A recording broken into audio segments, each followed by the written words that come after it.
اور یہ ملک صدق شلیم کا بادشاہ خدا تعالیٰ کا کاہن ہمیشہ کہیں رہتا ہے۔ جب ابراہیم بادشاہوں کو قتل کر کے واپس آتا تھا تو اسی نے اس کا استقبال کیا اور اس کے لیے برکت چاہی۔ اسی کو ابراہیم نے سب چیزوں کی دہائی دی۔ یہ اول تو اپنے نام کے معنی یعنی مطلب کے موافق راست بازی یعنی دھارمکتا کا بادشاہ ہے، اور پھر شلیم یعنی صلح کا بادشاہ۔ یہ بے باپ، بے ماں، بے نسب نامہ ہے، نہ اس کی عمر کا شروع نہ زندگی کا آخر، بلکہ خدا کے بیٹے کے مشابہ ٹھہرا۔ پس غور کرو کہ یہ کیسا بزرگ تھا جس کو قوم کے بزرگ ابراہیم نے لوٹ کے عمدہ سے عمدہ مال کی دہائی دی۔ اب لیوی کی اولاد میں سے جو کہانت کا عہدہ پاتے ہیں ان کو حکم ہے کہ امت یعنی اپنے بھائیوں سے اگرچہ وہ ابراہیم ہی کی صلب سے پیدا ہوئے ہوں شریعت کے مطابق دہائی لے، مگر جس کا نسب ان سے جدا ہے اس نے ابراہیم سے دہائی لی، اور جس سے وعدے کیے گئے تھے اس کے لیے برکت چاہی۔ اور اس میں کلام نہیں کہ چھوٹا بڑے سے برکت پاتا ہے، اور یہاں تو مرنے والے آدمی دہائی لیتے ہیں، مگر وہاں وہی لیتا ہے جس کے حق میں گواہی دی جاتی ہے کہ زندہ ہے۔ بس ہم کہہ سکتے ہیں کہ لیوی نے بھی جو دہائی لیتا ہے ابراہیم کے ذریعے سے دہائی دی، اس لیے کہ جس وقت ملکی صدق نے ابراہیم کا استقبال کیا تھا وہ اس وقت تک اپنے باپ کی صلب میں تھا۔ پس اگر بنی لیوی کی کہانت سے کاملیت حاصل ہوتی کیونکہ اسی کی متحدی میں امت کو شریعت ملی تھی، تو پھر کیا حاجت تھی کہ دوسرا کاہن ملک صدق کے طریقے کا پیدا ہو اور ہارون کے طریقے کا نہ گنا جائے۔ اور جب کہانت بدل گئی تو شریعت کا بھی بدلنا ضرور ہے، کیونکہ جس کی بابت یہ باتیں کہی جاتی ہیں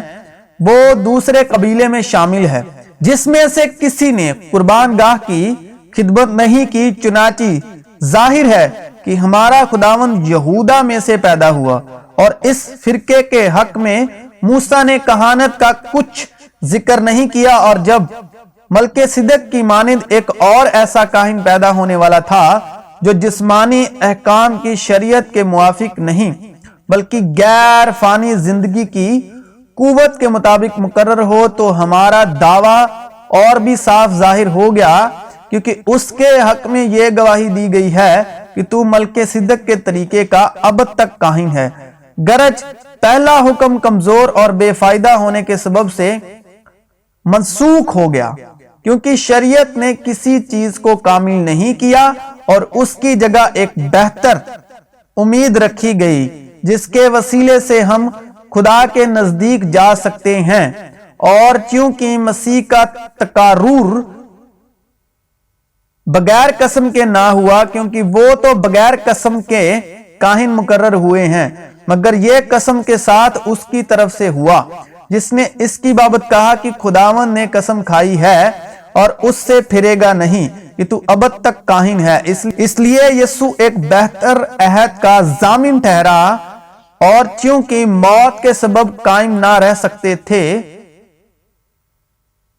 اس لیے وہ تو بہت کاہن مقرر ہوئے، یعنی پرانے عہد نامے کے جو خادم تھے، پرانے عہد نامے کے جو کاہن تھے، مگر چونکہ جو شریعت کے ادھین کاہن تھے، مگر چونکہ یہ ابد تک قائم رہنے والا ہے اس لیے اس کی کہانت لازوال ہے۔ اسی لیے جو اس کے وسیلے سے خدا کے پاس آتے ہیں وہ انہیں پوری نجات دے سکتا ہے، کیونکہ وہ ان کی شفاعت کے لیے ہمیشہ زندہ ہے۔ آمین۔ چنانچہ ایسا ہی سردار کاہن ہمارے لائق بھی تھا جو پاک اور بے ریا اور بے داغ ہو اور گناہ گاروں سے جدا اور آسمانوں سے بلند کیا گیا ہو، اور ان سردار کاہنوں کی مانند اس کا محتاج نہ ہو کہ ہر روز پہلے اپنے گناہوں اور پھر امت کے یعنی لوگوں کے گناہوں کے واسطے قربانیاں چڑھائے، کیونکہ اس سے وہ ایک ہی بار کر گزرا جس وقت اپنے آپ کو قربان کیا، اس لیے کہ شریعت تو کمزور آدمیوں کو سردار کاہن مقرر کرتی ہے، مگر اس قسم کا کلام جو شریعت کے بعد کھائی گئی اس بیٹے کو مقرر کرتا ہے جو ہمیشہ کے لیے کامل کیا گیا ہے۔ اب جو باتیں ہم کہہ رہے ہیں ان میں سے بڑی بات یہ ہے کہ ہمارا ایسا سردار کاہن ہے جو آسمانوں پر کبریا کے تخت کی دائنی طرف جا بیٹھا اور مقدس اور اس حقیقی خیمے کا خادم ہے جسے خداوند نے کھڑا کیا ہے، نہ کہ انسان نے۔ اور چونکہ ہر سردار کاہن نظریں اور قربانیاں گزرانے کے واسطے مقرر ہوتا ہے، اس لیے ضرور ہوا کہ اس کے پاس بھی گزرانے کو کچھ ہو، اور اگر وہ زمین پر ہوتا تو ہرگز کاہن نہ ہوتا۔ یشوع مسیح کی بات ہو رہی ہے، اس لیے کہ شریعت کے موافق یعنی موسیٰ کے 10 حکموں کے موافق نظر گزرانے والے موجود ہیں جو آسمانی چیزوں کی نقل اور عکس کی خدمت کرتے ہیں۔ چنانچہ جب موسیٰ خیمہ بنانے کو تھا تو اسے یہ ہدایت ہوئی کہ دیکھ جو نمونہ تجھے پہاڑ پر دکھایا گیا تھا اسی کے مطابق سب چیزیں بنانا، مگر اب اس نے اس قدر بہتر خدمت پائی جس قدر اس بہتر عہد کا درمیانی ٹھہرا جو بہتر وعدوں کی بنیاد پر قائم کیا گیا ہے۔ کیونکہ اگر پہلا عہد بے نقص ہوتا، پہلا عہد بے نقص یعنی پہلا عہد پرانا عہد نامے میں نقص نہ ہوتا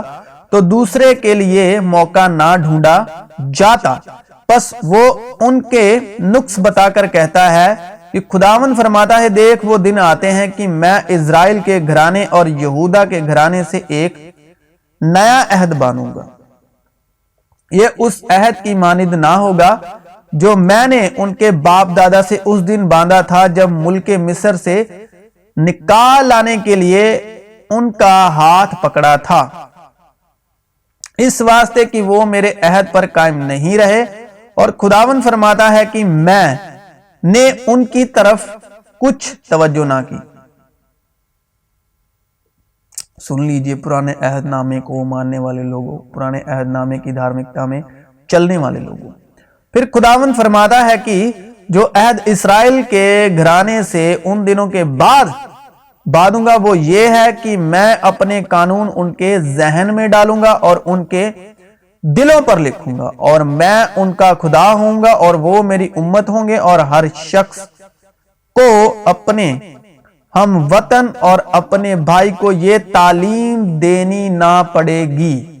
کہ تو خداوند کو پہچان، کیونکہ چھوٹے سے بڑے تک سب مجھے جان لیں گے، اس لیے کہ میں ان کی